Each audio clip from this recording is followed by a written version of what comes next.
નમસ્કાર વિદ્યાર્થી મિત્રો, ઓક્સફર્ડ સ્કૂલ ઓફ સાયન્સમાં આપનું હાર્દિક સ્વાગત છે. ધોરણ 12ની અંદર ગયા વિડીયોની અંદર આપણે લેખન વિભાગમાં અરજી લેખન વિશે વિસ્તૃત માહિતી મેળવી અને અરજી લેખન શીખ્યા. હવે આજથી આ વિડીયોથી આપણે ટેક્સ્ટ બુક ઉપર આગળ વધી રહ્યા છીએ. મોટાભાગે દરેક વિદ્યાર્થીઓએ લગભગ ટેક્સ્ટ બુક ખરીદી લીધી હોય છે. તો આ વિડીયો જોતા પહેલાં તમે તમારી ટેક્સ્ટ બુક અને એક આપણે જે બુક બનાવવાની વાત થઈ છે અગાઉ વિડીયોની અંદર કે 200 પેજની એક બુક બનાવી અને એમાં તમારે 3 ભાગ પાડી દેવાના છે. પ્રથમ ભાગ છે એ પાઠ અને કાવ્યના શબ્દો લખવા માટે, બીજા ભાગની અંદર વ્યાકરણ અને ત્રીજા ભાગની અંદર લેખન કાર્ય. તો આવી રીતે કદાચ તમે હજી બુક બનાવી ન હોય તો એક 200 પેજની બુક લઈ અને એને 3 ભાગની અંદર વિભાજિત કરી દેજો. એમાં શબ્દાર્થનો જે ભાગ છે એ થોડોક વધારે રાખવાનો છે, વ્યાકરણ અને લેખનના બંને સમાન ભાગો રાખવાના. એ રીતે એક બુકને 3 ભાગની અંદર વિભાજિત કરી અને એ બુક અત્યારે તમારી સાથે રાખવાની છે. આપણે અહીંયા જે પાઠ અને કાવ્ય ચલાવીએ એના જે શબ્દો છે, ઉપરાંત શબ્દ સમૂહ, રૂઢિપ્રયોગ જે પણ પાઠની અંદર કે કાવ્યની અંદર આવતું જાય એ બોર્ડ ઉપર લખીએ અને એ તમારે બુકની અંદર લખતું જવાનું છે. પાઠ કે કાવ્યના સ્વાધ્યાયના પ્રશ્ન તમારે બુકની અંદર લખવાના નથી.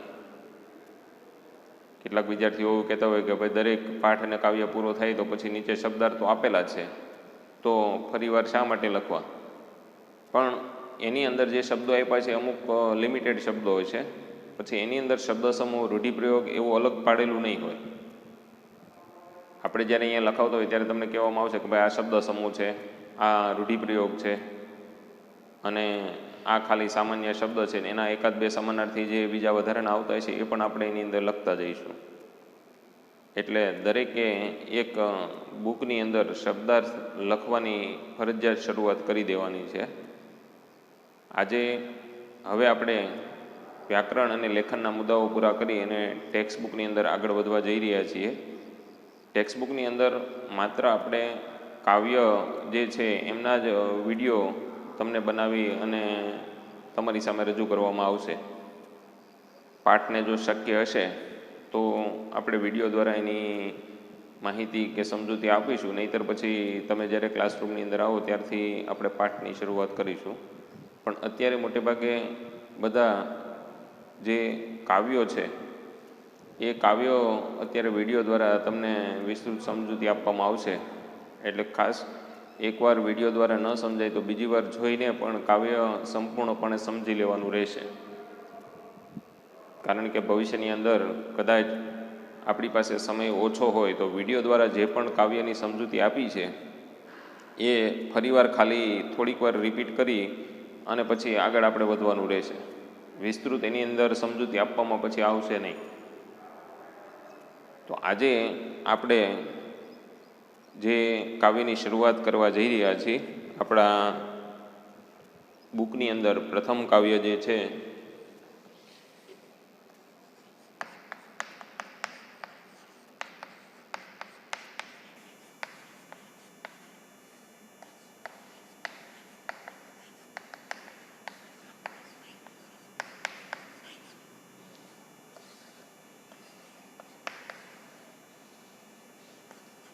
અખિલ બ્રહ્માંડમાં એક તું શ્રી હરિ.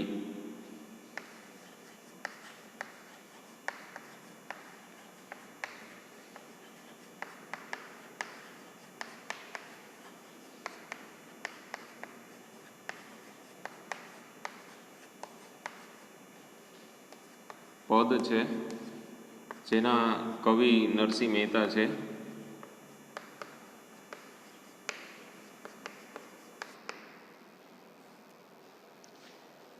અખિલ બ્રહ્માંડમાં, આમ તો એનું જે ટૂંકું નામ એક તું શ્રી હરિ, આખી આપણે પંક્તિની વાત કરી. અખિલ બ્રહ્માંડમાં હવે કાવ્યની અંદર તમારે કાવ્યનું સાહિત્ય પ્રકાર અને કાવ્યના કવિનું નામ એક ખાસ યાદ રાખવાનું છે. બોર્ડની અંદર વિભાગ એ કે જે કાવ્યના પ્રશ્નો છે, વિભાગ એની અંદર પહેલો જ 4 માર્ક્સનો જે પ્રશ્ન, 4 પ્રશ્નો આવશે એની અંદર તમને કાવ્યનો સાહિત્ય પ્રકાર, કાવ્યના કવિનું નામ અને કાવ્ય કવિના કયા પુસ્તકની અંદરથી લીધેલું છે એ 3 વસ્તુ ખાસ પૂછવામાં આવશે. એટલે આ 4 માર્ક્સ તમારે જો મેળવવા હોય તો કાવ્યનો સાહિત્ય પ્રકાર, કાવ્યના કવિનું નામ અને કાવ્ય કઈ બુકમાંથી લેવાયેલું છે, આ 3 વસ્તુ ખાસ યાદ રાખજો. આ ઉપરાંત કેટલાક કવિઓની અમુક વિશેષતાઓ પણ હોય છે, તો એ વિશેષતાઓ વિશે પણ ઘણીવાર પ્રશ્ન પૂછાય છે. અહીંયા આપણે નરસિંહ મહેતાની વાત કરીએ તો નરસિંહ મહેતા વિશે લગભગ તમે બધા જાણો છો. ભાવનગર જિલ્લાના તળાજા ગામની અંદર એમનો જન્મ થયેલો છે, પરંતુ એમણે પોતાનું જીવન જૂનાગઢની અંદર વિતાવેલું છે. ભગવાન શ્રી કૃષ્ણના અનન્ય ભક્ત એવા નરસિંહ મહેતા કે જેમણે મોટા ભાગના કૃષ્ણ ભક્તિના પદો જે છે એનું લેખન કાર્ય કરેલું છે. દ્રઢ પ્રેમ ભક્તિ દ્વારા એમણે શ્રી કૃષ્ણની અનન્ય સેવા કરી અને એનાથી સતત શ્રી કૃષ્ણ જે છે એની મદદ માટે હાજર રહેતા. હાર, હુંડી, શ્રાદ્ધ વગેરે જેવા, મામેરું વગેરે જેવા વિષયો ઉપર એમણે કૃષ્ણ ભક્તિના પદોનું લેખન કાર્ય કરેલું છે. તો આવા ભક્ત કવિ નરસિંહ મહેતા કે જેમણે અહીંયા આપણને એક કાવ્ય આપ્યું છે અખિલ બ્રહ્માંડમાં. સમગ્ર વિશ્વની અંદર, અખિલ એટલે સમગ્ર બધું જ, આ વિશ્વની અંદર એકમાત્ર ઈશ્વર શ્રી હરિ એક જ વ્યાપેલો છે. એ શ્રી હરિના જુદા જુદા અનેક સ્વરૂપો આપણને આ પૃથ્વીની ઉપર જોવા મળે છે. કેવા કેવા સ્વરૂપે ઈશ્વર આપણને આ જોવા મળે છે તો એની વિસ્તૃત વાત એમણે આ કાવ્યની અંદર આપણને કરીને આપેલી છે. તો સૌપ્રથમ પહેલાં આ કાવ્યનો સાહિત્ય પ્રકાર તમને પૂછાય તો પદ સાહિત્ય પ્રકાર છે એમનો. તમને એવો પ્રશ્ન પૂછાય કે અખિલ બ્રહ્માંડમાં કાવ્યનો સાહિત્ય પ્રકાર લખો, તો એમનો જવાબ પદ આવશે. પછી એવો પ્રશ્ન પૂછાય કે અખિલ બ્રહ્માંડમાં કાવ્યના કવિનું નામ લખો, તો નરસિંહ મહેતા. કદાચ એ જ પ્રશ્ન ફેરવીને પૂછે કે નરસિંહ મહેતાનું કયું કાવ્ય તમે ધોરણ 12ની અંદર અભ્યાસ કરી ગયા, તો અખિલ બ્રહ્માંડમાં એ કાવ્યનું નામ તમારે લખવું પડે. એટલે આવી રીતે જુદા જુદા જે કાવ્યો છે એના સાહિત્ય પ્રકાર અને એના કવિઓ વિશે તમારે યાદ રાખી અને અમુક મુદ્દાઓ જે છે એ ખાસ એની અંદર લખતા જવાના. નરસિંહ મહેતાએ મોટાભાગના પદો જે છે એ પ્રેમ ભક્તિને લગતા પદોનું લેખન કાર્ય કરેલું છે. તો આ કાવ્ય વિશે આપણે વિસ્તૃત વાત કરીએ એ પહેલાં નરસિંહ મહેતાની એક બીજી પણ લાક્ષણિકતા જોઈ લઈએ કે એને આદ્ય કવિનું બિરુદ પણ આપવામાં આવેલું છે. એટલે કાવ્યની શરૂઆત કરો ત્યારે તમે 1-2 કવિઓના જે મુદ્દાઓ હોય, એની લાક્ષણિકતાઓ હોય, એ મુદ્દાઓ તમારે અહીંયા લખી નાખવાના. જેમ કે અહીંયા લખવાનું કે નરસિંહ મહેતાને આદ્ય કવિ તરીકે ઓળખવામાં આવે છે. આ બધી 10 મુદ્દો કરી કે નરસિંહ મહેતાને આદ્ય કવિ તરીકે ઓળખવામાં આવે છે. નરસિંહ મહેતાએ હાર, હુંડી, મામેરું, શ્રાદ્ધ વગેરે જેવા લેખન કાર્યો કરેલા છે. તો આવી બધી જે અમુક વાતો છે એ નરસિંહ મહેતા વિશેની એ લખીને ત્યાર પછી જે એના શબ્દો આવતા હોય એ તમારે લખવાના છે. અહીંયા આપણે કાવ્યની શરૂઆત કરીએ એ પહેલાં કાવ્યને આપણે સંગીતબદ્ધ તાલ સાથે સાંભળીએ. ક્લાસરૂમની અંદર તમે હાજર નથી, નહીંતર આપણે સમૂહમાં પણ ગાવાનો લાભ લેત. ભવિષ્યની અંદર જ્યારે પણ તમે ક્લાસરૂમમાં આવો ને જેટલા પણ કાવ્યો બાકી હશે એમાંથી જેટલા ગાઈ શકાય એવા કાવ્યો હશે તો એ કાવ્યનું ગાન આપણે ક્લાસરૂમની અંદર કરીશું. મોટાભાગના પદ છે, ભજન છે, ગીત છે વગેરે જેવા કાવ્યો છે એ ગાઈ શકાતા હોય છે. આખ્યાન કાવ્ય છે, ખંડ કાવ્ય છે વગેરેનું ગાન થઈ શકતું હોતું નથી. તો અહીંયા અખિલ બ્રહ્માંડમાં કાવ્ય જે છે એ પદ સાહિત્ય પ્રકાર એમનો છે એટલે એ ગાઈ શકાય છે. ઘણી જગ્યાએ તમે એને પ્રભાતિયા તરીકે સાંભળેલું પણ છે. તો આજે સૌપ્રથમ પહેલાં આપણે એ કાવ્ય સાંભળીએ અને ત્યાર પછી એની વિસ્તૃત સમજૂતી મેળવીએ. તો તમે બધા તમારી બુક પોતાની પાસે જ રાખી દેજો અને જે તમારે લખવાના છે એની અંદર શબ્દો એ નોટબુક પણ તમારે તમારી સાથે રાખવાની છે. તો સાંભળીએ આપણે અખિલ બ્રહ્માંડમાં એક તું શ્રી હરિ.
જોયું મિત્રો, તમે કાવ્યને સંગીતબદ્ધ તાલ સાથે સાંભળ્યું.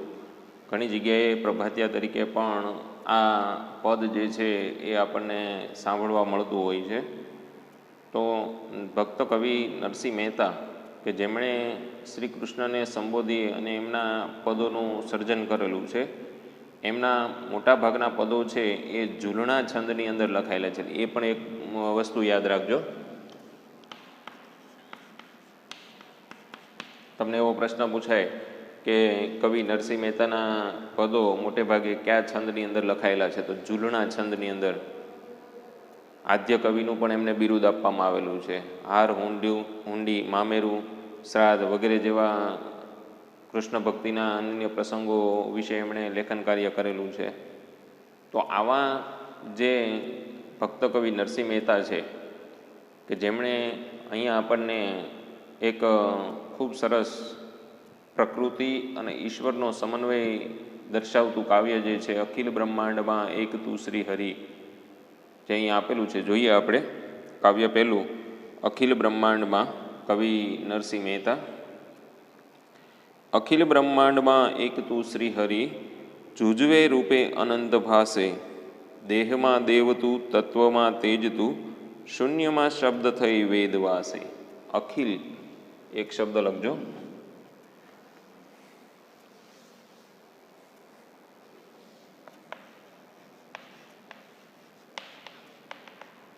સમગ્ર બધું જ.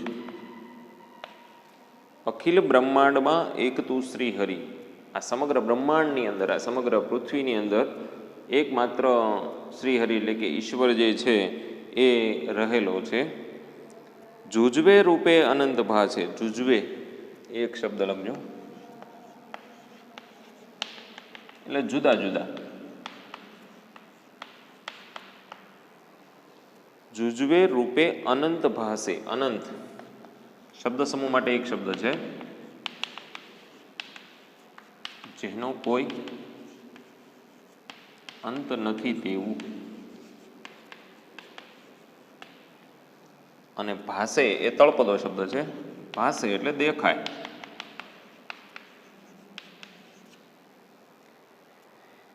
આ સમગ્ર બ્રહ્માંડની અંદર એકમાત્ર શ્રીહરિ ઈશ્વર જે છે એ રહેલો છે, પરંતુ એના જુદા જુદા અનેક રૂપો, જેનો કોઈ અંત નથી, એટલા રૂપો આપણે આ પૃથ્વી ઉપર, આ બ્રહ્માંડની અંદર એના જોઈ રહ્યા છીએ, એના દેખાઈ રહ્યા છે આપણને. કેવા કેવા રૂપે ઈશ્વર રહેલો છે આ પૃથ્વીની અંદર, આ બ્રહ્માંડની અંદર, તો એની વાત કરે છે. જુઓ, દેહમાં દેવ તું, તત્વમાં તેજ તું, શૂન્યમાં શબ્દ થઈ વેદવાસે. એટલે આ માણસના શરીરની અંદર દેહ એટલે કે આ મનુષ્યનું ટૂંકમાં તમામ સજીવો જે છે એ સજીવોની અંદર જીવ તરીકે, દેવ તરીકે ઈશ્વર રહેલો છે. તત્વોમાં તેજ તરીકે ઈશ્વર રહેલો છે. ઝાડ છે તો ઝાડની અંદર જે એનું તેજ છે એ એક ઈશ્વરીય અંશ છે, ઈશ્વર એની અંદર રહેલો છે. શૂન્યમાં શબ્દ થયેલા, સમગ્ર આ આકાશની અંદર, શૂન્યાવકાશની અંદર એ શબ્દ તરીકે રહેલો છે. એટલે દેહમાં દેવ તરીકે, તત્વમાં તેજ તરીકે અને શૂન્યાવકાશની અંદર શબ્દ તરીકે ઈશ્વર જે છે એ રહેલો છે. વાસે એટલે રહેલો.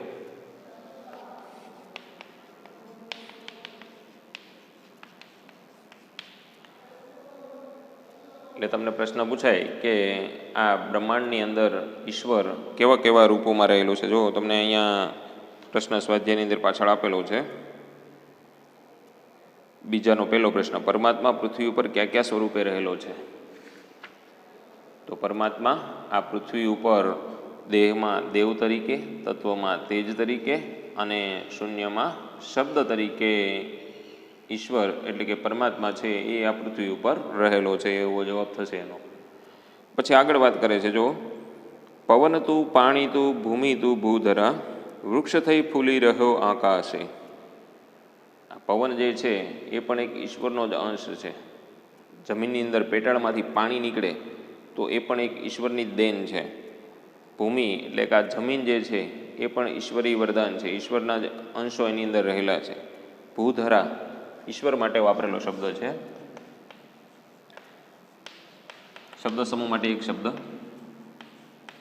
ભૂમિને ધારણ કરનાર.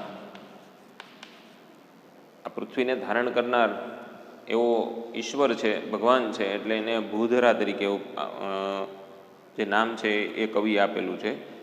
એટલે હે ભૂધરા, તું પવન રૂપે, પાણી રૂપે અને વૃક્ષ રૂપે આ ધરતી ઉપર, આ આકાશની અંદર અને સમગ્ર બ્રહ્માંડની અંદર ફૂલી ફાલી રહ્યો છું. વિવિધ રચના કરી અનેક રસ લેવાને, શિવ થકી જીવ થયો એ જ આશ. જુદા જુદા અનેક પ્રકારના રસ લેવા માટે જુદી જુદી અનેક રચનાઓ તે અહીંયા કરી છે. રચના એટલે આકાર. જુદી જુદી અનેક વસ્તુઓનું સર્જન કર્યું છે. પર્વત બનાવ્યા, નદી બનાવી, પ્રદેશ, રેતાળ પ્રદેશ બનાવ્યા, જંગલો બનાવ્યા. તો આ બધા અનેક જુદા જુદા રસ લેવા માટે, લોકોને, સજીવોને આનંદ લેવા માટે ઈશ્વરે આ બધી રચનાઓ કરેલી છે, આ બધા આકારો બનાવેલા. રચના અને રસના આ બે શબ્દ ખાસ યાદ રાખજો. ખાલી જો એક તમે શબ્દ વચ્ચે લખી નાખો તો આખો અર્થ બદલી જતો હોય છે. રચના એટલે આકાર થાય. આ રસના તો કદાચ તમે નામ સાંભળ્યું છે. ઉનાળો આવે અને તમે જે પેલું પીણું પીતા હોય એ રસના, પણ એ તો એક કંપનીનું નામ છે, પ્રોડક્ટનું નામ છે. પણ આ રસના એટલે શું થાય? આ રસના એટલે જીભ થાય. પણ આપણે અહીંયા આ રસનાની ઈશ્વરની વાત કરેલી છે. ઈશ્વરે જુદા જુદી અનેક પ્રકૃતિઓના અહીંયા આકારોનું સર્જન કરેલું છે કે જેનાથી આપણે જુદા જુદા અનેક પ્રકારના રસ જે છે એ જીવનની અંદર લઈ શકતા હોઈએ છીએ. શિવ થકી જીવ થયો એ જ આ છે. ઈશ્વર શિવ જે છે, ભગવાન શંકર, એ જીવ તરીકે આ સમગ્ર પૃથ્વીની અંદર જેટલા પણ સજીવો છે એની અંદર વસવાટ કરે છે. એટલે ઈશ્વર છે એમણે આ દુનિયા ઉપર દરેકની અંદર વાસ કરેલો છે એવું કવિ કહેવા માંગે છે. વેદ તો એમ વદે, શ્રુતિ સ્મૃતિ શાખ દે, કનક કુંડળ વિશે ભેદ ન હોય. વેદ તો એમ વદે, વદે એટલે બોલે.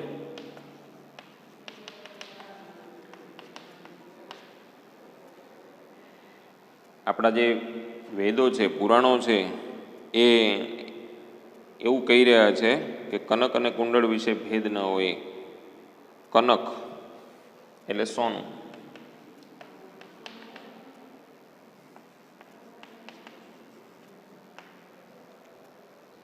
અને કુંડળ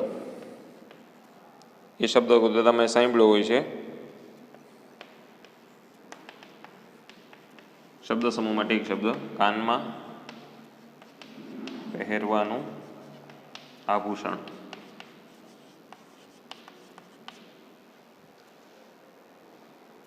વેદ તો એમ બધે શ્રુતિ સ્મૃતિ શાખ દે, કનક કુંડળ વિશે ભેદ ન હોય.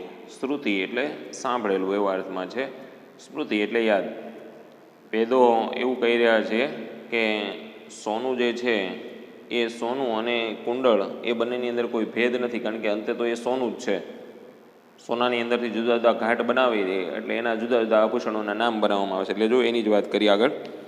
ઘાટ ઘડ્યા પછી નામરૂપ જુજવા, અંતે તો હેમનું હેમ હોય. ઘાટ એટલે એને આકાર જે આપવામાં આવે છે, સોનાને જુદા જુદા આકાર આપવામાં આવે તો પછી એના આભૂષણોના નામ જુદા જુદા થઈ જાય. સોનાનો આવી રીતે ચેઇન બનાવવામાં આવે તો એને આપણે ચેઇન તરીકે ઓળખીએ. કાનમાં પહેરવાનું આભૂષણ બનાવે તો કુંડળ તરીકે ઓળખીએ. હાથમાં પહેરવાનું આભૂષણ બનાવે તો લક્કી તરીકે આપણે ઓળખીએ. પણ અંતે તો હેમનું હેમ હોય. હેમ એટલે સોનું, એ પણ આનો સમાનાર્થી છે. કનક, સોનું, હેમ, કંચન, આ બધા એના સમાનાર્થી છે. એટલે અંતે તો હેમનું હેમ હોય. બધું જ સોનું છે એ સોનું જ હોય છે મૂળ રૂપમાં, પરંતુ એના જુદા જુદા ઘાટ ઘડી દેવામાં આવે તો એના જુદા જુદા નામ બની જતા હોય છે. એવું જ આ ઈશ્વરનું છે.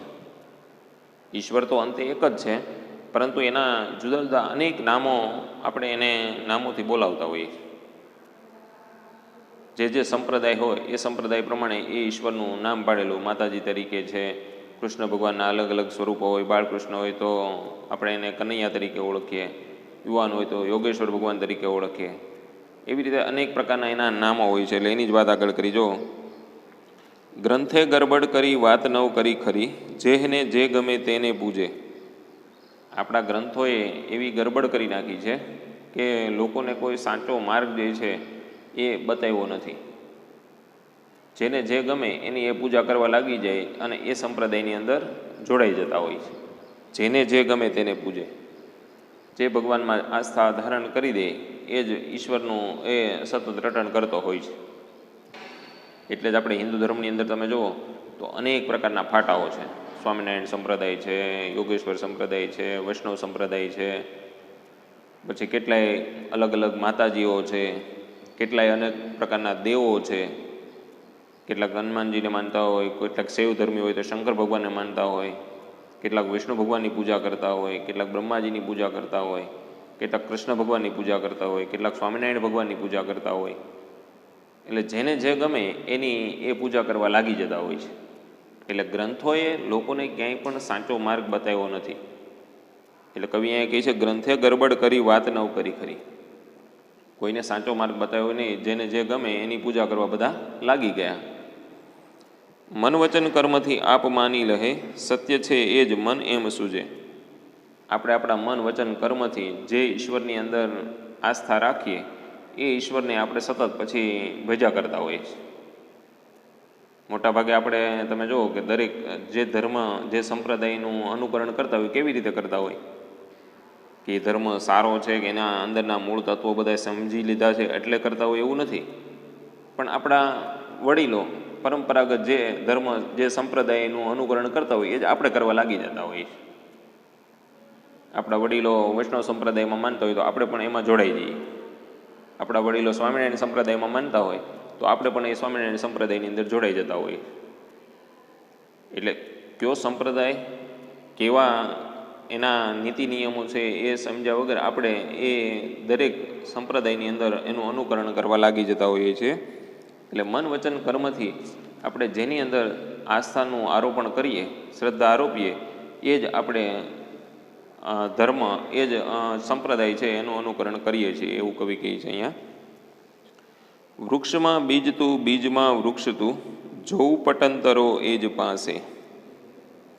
પટંતરો એક શબ્દ લખજો, એટલે પડદો. વૃક્ષમાં બીજ તું, બીજમાં વૃક્ષ તું, જોઉં પટંતરો એ જ પાસે. વૃક્ષ અને બીજના કાર્યકારણના સંબંધનો ઉલ્લેખ અહીંયા કરેલો છે. વૃક્ષ જે છે એ કાર્ય છે તો બીજ છે એનું કારણ છે. કોઈ પણ કાર્ય છે એ કારણ વગર સંભવી શકતું નથી. બીજ છે એ કારણ છે. એ તમે બીજને જમીનની અંદર વાવો તો એની અંદરથી વૃક્ષ થાય. એટલે દુનિયાની અંદર દરેક કાર્ય છે એ કોઈને કોઈ કારણના હિસાબે શક્ય બનતા હોય છે. દાખલા તરીકે અત્યારની આપણે વાત કરીએ કે આ સમગ્ર વિશ્વની અંદર કોરોના મહામારી આવી, તો કોરોના એ કારણ છે અને એની હવે વેક્સિન બનાવવા માટે, એની રસી બનાવવા માટે દરેક દેશ લાગી ગયા. તો એ એક પ્રકારનું કાર્ય થયું. કોરોના નામનું કારણ છે એટલે એની રસી બનાવવા માટે બધા દેશે પ્રયત્ન કર્યો. જો કોરોના નામનું કારણ ઉત્પન્ન થયું જ ન હોત તો એની રસી બનાવવા માટેનું કાર્ય શરૂ થાત જ નહીં. એટલે દરેક કાર્ય છે એ કોઈને કોઈ કારણ એની અંદર રહેલું હોય તો જ એ કાર્ય છે એ સંભવી શકે. એટલે બીજ અને વૃક્ષ પણ એવી જ રીતે છે. એ બંને વચ્ચે પણ કાર્યકારણનો સંબંધ છે. બીજને જમીનની અંદર વાવો તો એની અંદરથી વૃક્ષ જે છે એ પ્રગટ થાય. જો બીજ જ વાવવામાં ન આવે તો વૃક્ષ ઉત્પન્ન થવાનો, વૃક્ષ બનવાનો કોઈ પ્રશ્ન ઊભો થતો જ નથી.